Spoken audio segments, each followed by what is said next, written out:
Magandang gabi, magandang araw sa inyong lahat dyan, mga kamista. Welcome back po sa ating munting channel. So, meron naman po tayong pag-uusapan sa araw na ito at ito po ay yung panibagong update o one of the latest update natin sa kaso ng mga nawawalang sabongero. At this time po ay pag-uusapan po natin ang isang tao na laging binabanggit po lagi ni Dondon Patidongan. Ito po ay isang pulis at isang abogado rin na sangkot po sa sinasabi ni Dondon o alias Totoy, na sangkot po sa mga pagdukot, paglikida, pagpatay at isa po siyang main player daw, sabi po ni Dondon Patidongan. Sa tuwing i-interviewin po itong si Dondon Patidongan o si alias Totoy, lagi po niya sinasabi ang pangalan ng taong ito. At ito po ay isang pulis na mayroon pong katungkulan. At bago po tayo magsimula, paki-subscribe, like, and share mga kamista kung bago ka po dito sa aking channel. At doon naman po sa mga subscriber ko na, maraming po salamat sa patuloy ninyong panonood. Thank you very much po, malaking tulong po ito para sa ating community. Doon po sa mga bago na magsasubscribe at magsishare, maraming pong salamat. May mga comment section po tayo, pwede po kayong mag-comment sa mga opinion po ninyo. Okay, magsimula na po tayo. Ito po ang bagong impormasyon na ating nakuha. At ito po ngayon ay pinag-uusapan mainit. Actually, hindi lang naman ito ngayon pinag-uusapan dahil sa lagi po itong binabanggit ni Dondon o ni alias Totoy sa tuwing siya po ay ini-interview. So bago po tayo magsimula, simulan muna natin doon sa pinaka start nung kwento. Ayon kay Dondon, ito daw pong pulis na ito ay isa pong mataas na opisyal. Siya po ay isa sa mga tumatanggap ng 2 million pesos per month. At hindi po ito basta-basta pulis. Siya po ay isang pulis na nasa background lagi. Kumbaga, pagdating sa dilim, naiiba ang kanyang anyo. Sa mata ng tao, siya ay isang magiting na pulis. Pero pag sumapit na ang kadiliman, ay sabi nga natin o sabi ni Dondon o ni alias Totoy, nagbabago po ang anyo ng taong ito. Bago po ang lahat ay thank you very much sa mga nag-subscribe na. Nakita ko po meron na pong pumasok na dagdagan pong bigla yung ating subscriber. So anyway, ayon po sa testimonya ni Dondon o alias Totoy, ito pong isang pangalan na ito na lagi niyang nababanggit ay meron pong aktual talaga na partisipasyon sa mga pagdukot, pagpapahirap, pagtorture o pagpananakot sa mga sabongero na nawala. Meron pa nga akong kwento o sinabi itong si Totoy na ito pong pulis na ito ay madalas kasama po siya sa pagkuha ng mga sabongero para takutin. Mga grupo ito na kinukuha nila, tatakutin, ngunit madalas daw po ay nauuwi sa pagpatay. Ayon po kay Dondon. Ito rin pong taong ito ay aktual na kumikilos para siguraduhin na ang bawat pagkilos ng grupo ay pulido. Kumbaga, itong taong ito, kumbaga siya yung pinaka nag-o-observe o nagsusupervise sa mga gagawain para siguraduhin niya na walang loophole yung kanilang gagawain o operasyon sa araw o sa gabi na yun. Sa bawat pagdukot nga daw po o pagkuha at pagpapatahimik sa mga mandaraya sa sabong, sinisiguro ng taong ito na maayos na madidispatcha at malinis at sisiguraduhin na walang bakas na naiiwan o walang sablay. Kumbaga, perpekto. Sisiguraduhin niya na itong gagawain nila sa araw na iyon ay malinis. Walang bahid na sila'y masisilip sa kanilang kalokohan. At ang taong ito po ay papangalanan niya. At actually, hindi naman na po siguro lingid ito sa inyo doon sa iba dyan na madalas sa sumusubaybay na naririnig nyo na ang pangalang ito. Wala pong iba kundi ito po ay si Lieutenant Colonel Ryan J. Orapa. Si Lieutenant Colonel Ryan J. Orapa, isa po siyang abogado rin. Pumasa po siya sa abogasya noong 2023. So, hindi siya basta-basta mga kamista. Bukod sa mataas ang kanyang katungkulan, may alam din siya sa batas. Kaya, kumbaga, kung lahat ng kwento ni Dondon ay totoo tungkol sa taong ito, hindi ito basta-bastang tao lamang. Bukod sa ranggo niya at sa pagiging abogado niya, kaya niyang laruin. Kaya niyang laruin ang batas dahil sa mga naiintindihan niya. Alam niya kung paano niya ito iiwasan, yung kanyang mga nagagawang kamalian, alam niya kung paano niya ilulusot. Dahil po, nag-aral po siya ng abogasya at hindi lang siya nag-aral, kundi isa po ay isang pasado. Isa po siyang abogado noong 2023. Isang opisyal din po ito na halos may access sa lahat ng impormasyon na makakatulong sa kanila para makaiwas sa huli. Siyempre, kung ikaw ay isang opisyal, siyempre may mga kaibigan ka dyan, mga kamista. Kumbaga kasi, ang mga hindi lang naman mga sundalo ang tumatawag na mista mo. Basta ikaw gumraduate ka ng PMA o yung mga ibang opisyal dyan, kahit hindi naman graduate ng PMA, tumatawag din silang mista. Pero mas madalas sa mga pulis, ang tawag nila BOC. Yung mga tawagan nila yan.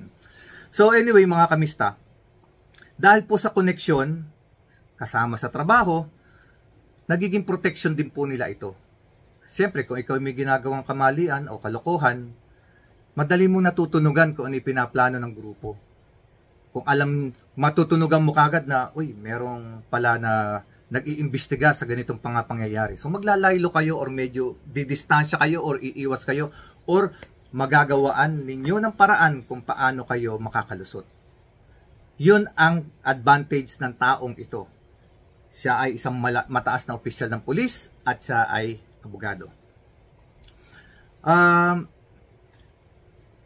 Itong opisyal na ito ay may mataas na katungkulan at ginagamit po niya ito. Ginagamit niya ang kanyang uniforme at ang kanyang ranggo sa katarantaduhan. Sa halip na maglingkod po siya sa mamamayan, ay kabaligtaran po ang kanyang ginagawa. Kaya nga po sa umpisa pa lang nabanggit natin, itong opisyal na ito na naka-uniforme na ang tingin sa kanya ng mga tao ay isang mahusay, magaling na pulis. Ngunit pag dumilim na po, naiiba po ang kanyang anyo. Hindi na po siya nakasuot ng uniforme, kundi siguro ay isang uniforme na isang madilim at nakakatakot na uniforme na ang kanyang suot siguro. Siya rin po ay tinuturo ni Dondon na tagatumba ng mga tao. So, ibig sabihin po mga kamista, sinasabi dito sa testimonya kasi ni Dondon, hindi lamang siya basta opisyal eh. Hindi siya yung opisyal na nag-uutos lang. He made sure that everything goes well. Na halimbawa, may iniutos sa gabing ito na dapat kayong kunin, dukutin, itumba, sinisiguro niya na mangyayari iyon. At minsan nga daw po, ay siya pa rin ang nagtatrabaho para magtumba. Hindi natin alam kung paano paraan, pero sa testimonya po ni Totoy ay kanyang sinabi na ito raw pong si Lieutenant Colonel Ryan J. Orapa ay trigger din. Siya rin po minsan ang nagtutumba sa mga tao. So, hindi raw po ito kasi nagdadalawang isip ang taong ito. Sa according kay Totoy, sa kanyang pahayag, hindi siya nagdadalawang isip. Oras na may ibinigay sa kanyang utos, yung mataas na kanyang amo sa sindikato, Ito raw po ay hindi nagdadalawang isip tuwing may iuutos sa kanya. Wala nang tanong-tanong pa, basta susunod na lang siya. Habang marami tayong mga kababayan ang naging biktima ng mga nawawalang sabongero, mga kamista, nagdadalamhati at hirap na hirap para humanap ng hustisya. Ito pong si Lieutenant Colonel Ryan J. Orapa ay patuloy lamang po sa kanyang buhay. Nakatago sa kanyang uniforme, nakatago sa kanyang ranggo. So, pero may kasabihan po tayo, mga kamista. Hindi lahat ng lihim ay hindi nabubulgar. Hindi lahat ng lihim ay maitatago sa habang panahon. At ito nga lang pong nakalipas na ilang araw, lahat po ng sangkot sa mga nangyaring pagkawala ng mga sabongero, lahat po ng pulis, kabilang po rito si Lieutenant Colonel Ryan J. Orapa, ay binabaan na rin po ng tinatawag na 90 days preventive suspension. Ibig po sabihin nito, sila po ay iniimbestigahan na, hawak po sila ng mga kapulisan, at sila po ngayon ay hindi na pulis. Sila po ngayon ay mga akusado, at sila po ngayon ay iniimbestigahan na, at sila po ngayon ay tinatrato bilang mga salarin, akusado, at hindi sila tinuturing na isang opisyal. Ito pong pagkakabulgar na ito, sinasabi nga ho natin na hindi lahat ng pagkakataon ay makakalusot ka sa iyong katarantaduhan o kalokohan, na ang lahat ng yung ginagawang mali ay hindi mabubuko o masisiwalat. Ito na po yung panahon na dumating sa paglabas po ni Don Don or alias Totoy at ng mga Patidongan brothers. Ito na po siguro marahil ang katapusan nitong si Lieutenant Colonel Ryan J. Orapa. At dito po nga sa mga nangyaring ito, marahil siyempre habang nasa suspension ka, siyempre alam nyo naman, pag ikaw ay sa mga pulis kasi, pag ikaw nalagay ka na sa preventive suspension, araw-araw ng buhay mo dyan, kinakalkal ka na. Talagang lahat ng mga ginawa mong kalokohan, katarantaduhan ay inuusisa na. At nakamatsyag ang mga tao. Kaya po, sa pagkakataong ito, si Lieutenant Colonel Ryan J. Orapa ay hindi na po siya ngayon isang opisyal o abogado kung titingnan ng mga kapwa niya pulis o mga investigador. Bagkus, isa na siyang akusado, isa na siya sa mga iniimbestigahan. At sa bawat araw na lumilipas, ay unti-unti na hinuhubad sa kanya ang kanyang dangal. Ang dangal ng kanyang uniforme ay tinanggal na po sa kanya. Mararamdaman na niya kung ano ang pressure ngayon sa mga ginawa nilang mga kalokohan, sa mga ginawa nilang pagkakamali. Sabi nga po, ito raw pong si Lieutenant Colonel Ryan J. Orapa ay may pagkaasal hayop. Dahil talagang he made sure that everything is dead. Hindi siya basta-basta nag-uutos lamang. Kasama siya sa mga nagpapahirap, doon sa mga dinukot, kasama rin siya sa mga pumatay. According kay Don Don alias Totoy Patidongan, siya rin daw po ay gumagawa ng pagpatay. So kaya mga kamista, isa lang ang ating reaction dito sa mga nangyaring ito sa kay Lieutenant Colonel Ryan J. Orapa.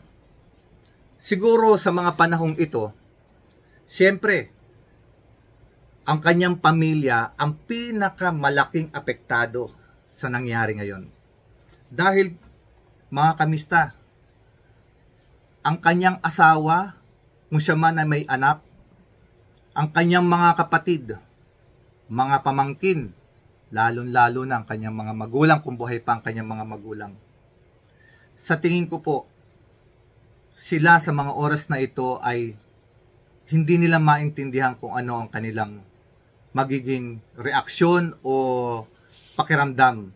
Dahil siyempre, mga kamista, ang kanilang anak na nag-aral, nakapasa, naging opisyal, umabot sa posisyon na Lieutenant Colonel, at naging abogado pa, pumasa sa bar noong 2023, ay isa na ngayong akusado sa isa sa pinaka kontrobersyal na crime na nangyari sa Pilipinas. Siyempre po, ang mga kapamilya ni Lieutenant Colonel Ryan J. Orapa, sa tuwing lalabas, sa tingin niyo po ba, sila ay nakakatingin ng diretso sa kanilang mga kapitbahay, sa kanilang mga kaibigan?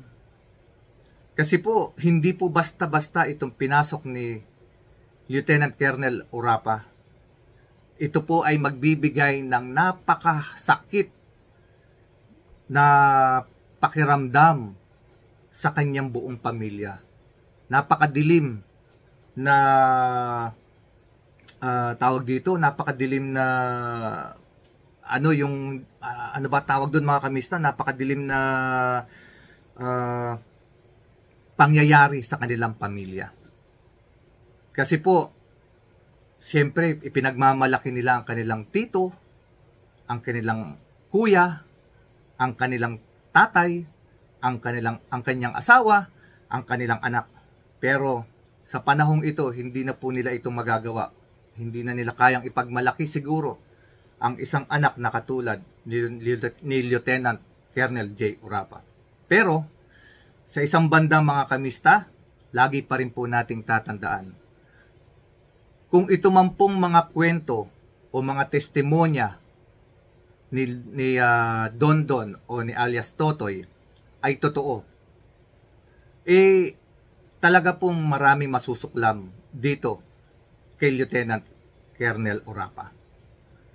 Ngunit wala pong makapagsasabi sa ating lahat kung ang lahat po ng testimonya ni Dondon ay totoo.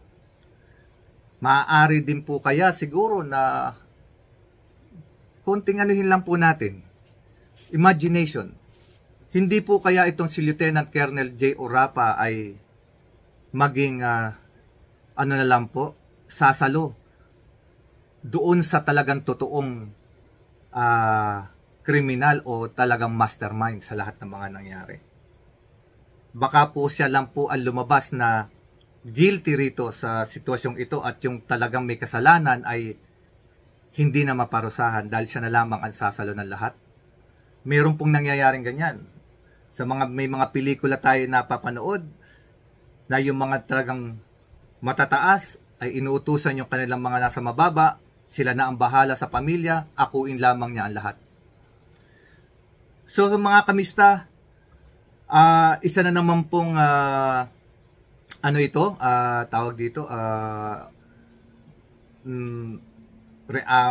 tawag dito yung update para sa ating mga nawawalang sabungero. Isa na po si Lieutenant Colonel Orapa sa mga talagang isinisigaw sa lahat ng mga interview ni Dondon Patidongan. At ngayon po mga kamista, lagi pa rin po nating tatandaan. Lagi ko pong sinasabi ito sa tuwing ako'y magbibideo o magbablog.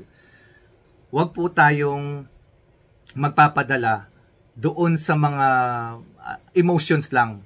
Kasi atin pa rin pong tatandaan, lahat po ng mga nasasangkot sa kasong ito, sila po ay itinuturing pa rin po na inosente ng ating batas. Hanggat sila po ay hindi pa napapatunayan nagkasala sa korte. Sa mga kamista, alam natin sa taong bayan, sa mga netizen, lumalabas talaga na itong mga sangkot na ito ng mga pulis na pinangalanan ni alias Totoy, sila ay mga berdugo talaga. Silang lahat ay berdugo sa pagkamatay at pagkawala ng mga nawawalang sabungero. Pero lagi pa rin po natin tatandaan, ang justice po ay iba. Ito po ay labanan ng mga ebidensya.